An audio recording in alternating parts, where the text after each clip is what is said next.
বিসমিল্লাহির রহমানির রহিম। ভাই ও বোনেরা, যে যেখান থেকে আমাকে দেখছেন এবং শুনছেন, আপনাদের সবাইকে আমার সালাম, আসসালামু আলাইকুম। আশা করি আপনারা ভালো আছেন, আমিও ভালো আছি। UK property gossip by Tasmina YouTube চ্যানেলের পক্ষ থেকে জানাই শুভেচ্ছা। আজ ফেব্রুয়ারি মাসের 27 তারিখ, বৃহস্পতিবার 2025। এই মুহূর্তে লন্ডনের তাপমাত্রা আছে 6 ডিগ্রি সেলসিয়াস, তবে এটি অনুভব হচ্ছে মাত্র 4 ডিগ্রি সেলসিয়াসের মতো। মারাত্মক রকমের ঠান্ডা অনুভব করছি। তো যা হোক, আজ আপনাদের সাথে যে ব্যক্তিকে নিয়ে কথা বলতে চাচ্ছি তার নাম নবিদুল ইসলাম। এই নবিদুল ইসলামের বাড়ি বাংলাদেশের সিরাজগঞ্জ জেলার সদর উপজেলাতে। তিনি সিরাজগঞ্জের এই সদর উপজেলায় যে সায়দাবাদ ইউনিয়ন পরিষদ আছে, সেখানকার আওয়ামী লীগের একজন ইউপি চেয়ারম্যান। এই সেই ব্যক্তি যার নাম মোহাম্মদ নবিদুল ইসলাম, যিনি সিরাজগঞ্জের আওয়ামী লীগের সন্ত্রাসী হিসাবে পরিচিত। আপনারা যে ছবিতে যাকে দেখলেন, মূলত এই নবিদুল ইসলাম, তিনি ছিলেন একজন ভ্যান চালক। তার জীবনের শুরুতে তিনি প্রথমে ভ্যান গাড়ি চালাতেন। 8ম শ্রেণী পাস। এই ভ্যান গাড়ির পর তার প্রমোশন হয়, চলে যায় ট্রাকের হেলপারি করতে। এই ট্রাকের হেলপারি করবার পর তিনি আওয়ামী লীগে যোগদান করেন এবং আওয়ামী লীগের বড় নেতা হয়ে যান। বিশাল বিশাল যত রকমের স্থানীয় সন্ত্রাস আছে, প্রত্যেকটা সন্ত্রাসীমূলক কার্যক্রম তিনি পরিচালনা করতে থাকেন। এক পর্যায়ে মুখে মুখে মানুষের মাঝে তিনি আওয়ামী লীগের বিশাল নেতা হয়ে যান। এরপর আওয়ামী লীগের বিশাল নেতা হবার পর তিনি সিরাজগঞ্জের এই সায়দাবাদ ইউপির আওয়ামী লীগের মনোনীত চেয়ারম্যান হয়ে যান। তারপর হচ্ছে তার সন্ত্রাস আরও বেপরোয়া হতে থাকে। ওই স্থানীয় যে ইটের ভাটা আছে, তারপর নদী কাটা, মাটি কাটা, বালু কাটা, যত রকমের কাজগুলো আছে, প্রত্যেকটা কাজে তিনি চাঁদা নিতে থাকেন। কয়েকটি ইটের ভাটার তিনি মালিকও হয়ে যান। তারপর হচ্ছে এরপর এভাবে টাকা রোজগার করতে করতে, সন্ত্রাস করতে করতে তিনি ঢাকাতে কয়েকটি ফ্ল্যাট বাড়ির মালিক হন। সিরাজগঞ্জে তিনি ডুপ্লেক্স বাড়ি করেন কয়েকটি, 8-10 তলা কয়েকটি বাড়িও করেন। তারপর 50-এর অধিক ট্রাকের তিনি মালিক হয়ে যান। মানে আলাদিনের চেরাগ তিনি হাতে পেয়ে যান এই শেখ হাসিনার আওয়ামী লীগের এই 8 পাস সন্ত্রাসী ইউপি চেয়ারম্যান নবিদুল। আওয়ামী লীগের কাণ্ড দেখেন। এরকম একটা সন্ত্রাসী ইউপি চেয়ারম্যানকে আওয়ামী লীগের সাবেক রেলমন্ত্রী নুরুল ইসলাম সুজন, তিনি আবার স্বর্ণপদক দিচ্ছেন। আমি এখন আসলে একটা ড্যাফোডিল ফুলের বাগানে হাঁটছি আর আপনাদের সাথে কথা বলছি। তো যে কথা বলছিলাম, আওয়ামী লীগের ইউপি চেয়ারম্যান নবিদুল ইসলাম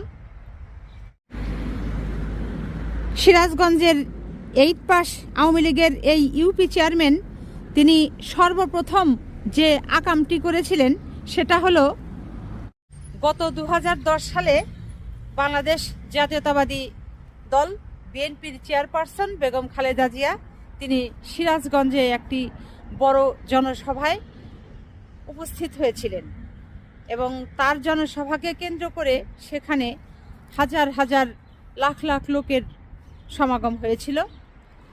আর ওই সুযোগে এই নবিদুল সিরাজগঞ্জে একটি চলন্ত ট্রেন, ওখানে একটি স্টেশন আছে, সেখানে এসে থেমেছিল যাত্রী নামানোর জন্য, উঠানোর জন্য। ওই সময়ে হাতে কেরোসিন নিয়ে ওই চলন্ত ট্রেনে উঠে ঢেলে আগুন জ্বালিয়ে দেয়। আগুন জ্বালিয়ে দেবার পর বেশ কয়েকজনের প্রাণহানি ঘটে, মারা যায় এবং পরবর্তীতে মামলা হয়। এই নবিদুল সিরাজগঞ্জ থানায় গিয়ে বিএনপির যত নেতা আছে, সমর্থক আছে, কর্মী আছে, তাদের নামে এই ট্রেনে আগুন দেওয়ার হত্যা মামলায় তাদের আসামি করে মামলা করে। এরপর যেটা হয় যে বিএনপির নেতা কর্মীরা কেউ আর রাতে ঘরে ঘুমাতে পারে না, এদিক সেদিক ছুটাছুটি করতে থাকে।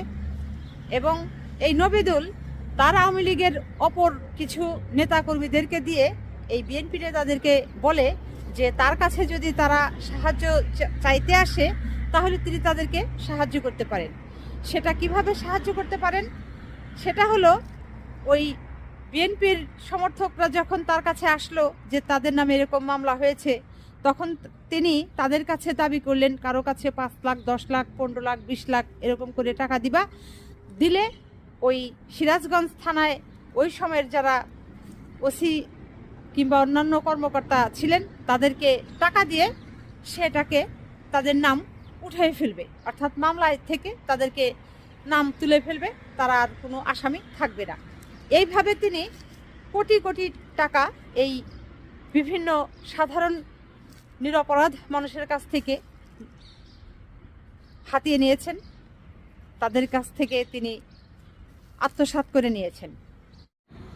এখানে আরও একটি বিষয় বলি, সেটা হলো যে গত 15-16 বছরে বাংলাদেশের এমন কোনো জেলা নেই যে সেই জেলায় বিএনপির নেতাকর্মীদেরকে অত্যাচার করা হয়নি, তাদেরকে মিথ্যা মামলায় আসামি করা হয়নি, জুলুম করা হয়নি। সেই পরিবারগুলোকে একেবারে নিঃস্ব করে দেওয়া হয়েছে। তো এর মাঝে যেটি দেখলাম যে জেলার নেতাকর্মীরা সবচেয়ে বেশি অত্যাচারিত হয়েছে এই আওয়ামী লীগের গুন্ডাপান্ডাদের দ্বারা, তার মাঝে সিরাজগঞ্জের নেতাকর্মীরা সবচেয়ে বেশি আঘাত পেয়েছে, কষ্ট পেয়েছে, ক্ষতিগ্রস্ত হয়েছে এই আওয়ামী লীগের লোকজনদের দ্বারা। ওখানে এই দিনের বেলায় যদি কোনো সামান্য মিটিং করা হতো, সেখানেও দেখা যেত যে সিরাজগঞ্জের আওয়ামী লীগ সমর্থিত এই পুলিশরা তারা গুলি চালাতো, আওয়ামী লীগের নেতারা বিএনপির মিটিংয়ের ভিতরে গুলি চালাতো, গুলি চালিয়ে মানুষদেরকে চোখ উড়িয়ে দিত, হাত উড়িয়ে দিত, পা উড়িয়ে দিত, তারপর বুকের হৃৎপিণ্ডে তারা গুলি করত। এই ছিল আওয়ামী লীগের কার্যকলাপ। এখন কথা হলো যে বর্তমানে যে অন্তর্বর্তী সরকার আছে, এই সরকার আসবার পর এই বিগত 6-7 মাসে কি এই রাবিশ নবিদুল ইসলাম তাকে কি গ্রেপ্তার করা হয়েছে? এটি কিন্তু কোনো সংবাদপত্রে এই খবরটি এখনও আসেনি। তো যদি তাকে গ্রেপ্তার করা হয়ে থাকে, সে গ্রেপ্তার হয়ে থাকেন ভালো, আর যদি তিনি এখন পর্যন্ত গ্রেপ্তার না হয়ে থাকেন, তার গ্রেপ্তারের জোর দাবি জানাচ্ছি।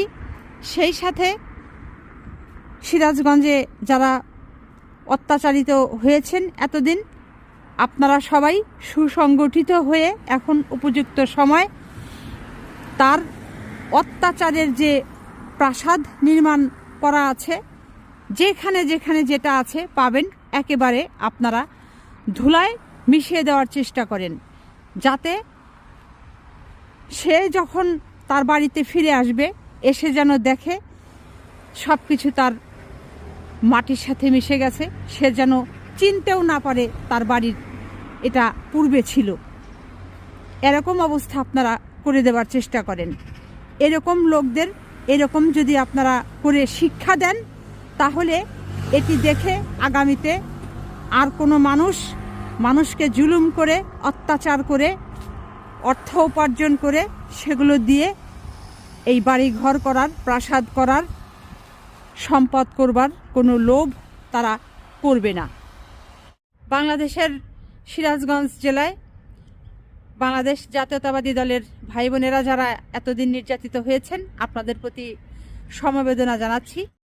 সেই সাথে সারা বাংলাদেশের যত জাতীয়তাবাদী ভাই বোনেরা এই গত 15-16 বছর অত্যাচারের শিকার হয়েছেন। আওয়ামী লীগের, ছাত্রলীগের, যুবলীগের, কৃষক লীগের, শ্রমিক লীগের ক্যাডারদের দ্বারা, গুন্ডা বাহিনীর দ্বারা, শেখ হাসিনার পালিত নির্যাতনকারীদের দ্বারা। সকলের প্রতি আমার সহমর্মিতা রইল। সবাই ভালো থাকবেন, সুস্থ থাকবেন এবং আমার জন্য দোয়া করবেন। আমার এই চ্যানেলটিতে লাইক, কমেন্ট, শেয়ার এবং সাবস্ক্রাইব করবেন। আসসালামু আলাইকুম, আল্লাহ হাফিজ।